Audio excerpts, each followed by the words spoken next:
ये कहानी मेरे साथ हुई। मेरा नाम अमन है और जो मैं आपको बताने जा रहा हूँ उसे सुनकर शायद आप यकीन ना करें, लेकिन हर शब्द सच है।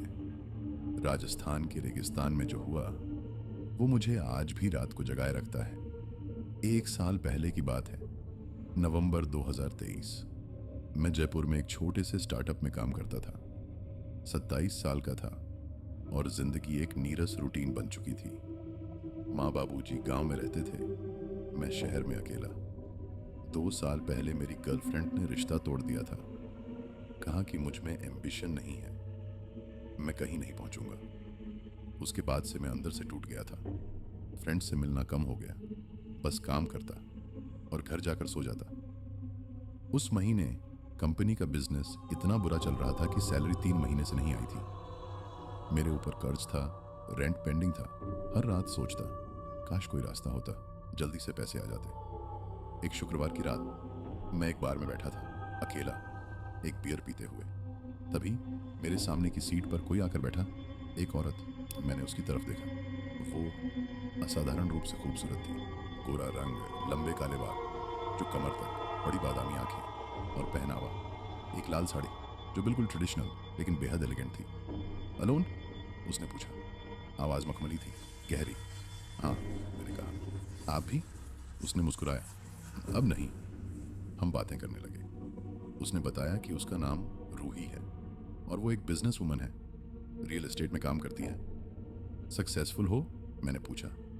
बहुत, रूही ने कहा और फिर मेरी तरफ झुकी। लेकिन सक्सेस के लिए कुछ सेक्रीफाइसेस करने पड़ते हैं। जैसे? रूही ने मुस्कुराते हुए कहा। बाद में बताऊंगी।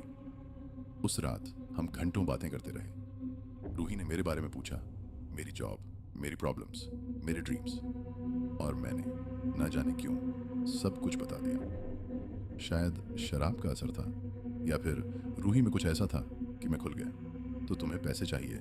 रूही ने कहा। हाँ, मैंने कहा हंसते हुए। लेकिन किसे नहीं चाहिए? मैं तुम्हें दे सकती हूँ, रूही ने कहा बिल्कुल सीरियस होकर। मैं रुक गया। क्या?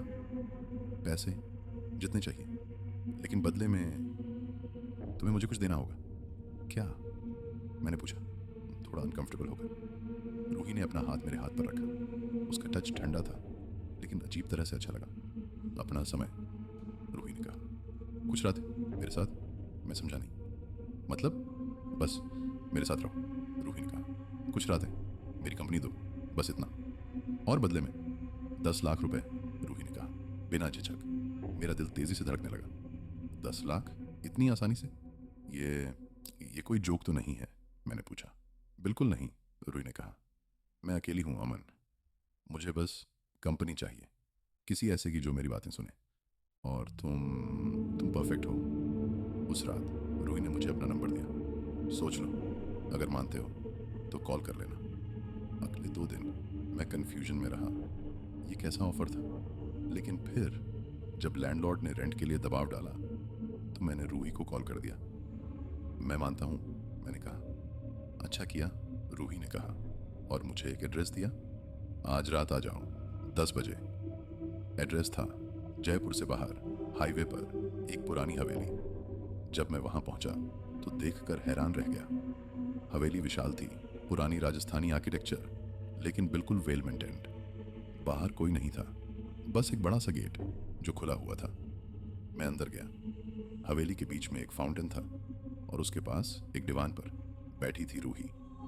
आज वो और भी खूबसूरत लग रही थी। काली साड़ी, गहने और एक अजीब सी चमक उसकी आंखों में।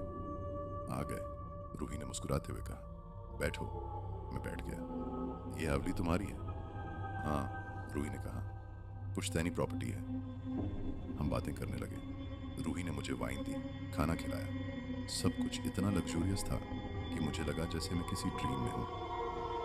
रात गहराती गई। रूही मेरे पास आकर बैठ गई। उसने मेरा हाथ पकड़ा। अमन, उसने धीरे से कहा, तुम मुझे पसंद हो। मुझे भी तुम। मैंने कहना शुरू किया, लेकिन रूही ने अपनी उंगली मेरे होंठों पर रख दी। श्श, बोलो मत, बस फील करो। और फिर रूही ने मुझे किस किया। उसके लिप्स बर्फ जैसे ठंडे थे, लेकिन किस में एक अजीब सी इलेक्ट्रिसिटी थी, जैसे मेरी रीढ़ में करंट दौड़ गया हो। उस रात मैं रूही के साथ रहा। अगली सुबह जब मैं उठा तो मेरे अकाउंट में 10 लाख ट्रांसफर हो चुके थे। मैं हैरान था, ये सच में हुआ? अगली रात रूही ने फिर बुलाया, तुम्हें और देना है मुझे, हर हफ्ते एक रात 3 महीने तक। और बदले में? मैंने पूछा। हर हफ्ते 10 लाख और, रूही ने कहा। मैं मान गया, कौन नहीं मानता। अगले कुछ हफ्ते मैं हर शुक्रवार रूही से मिलता। धीरे धीरे मैं उससे अटैच्ड होता गया।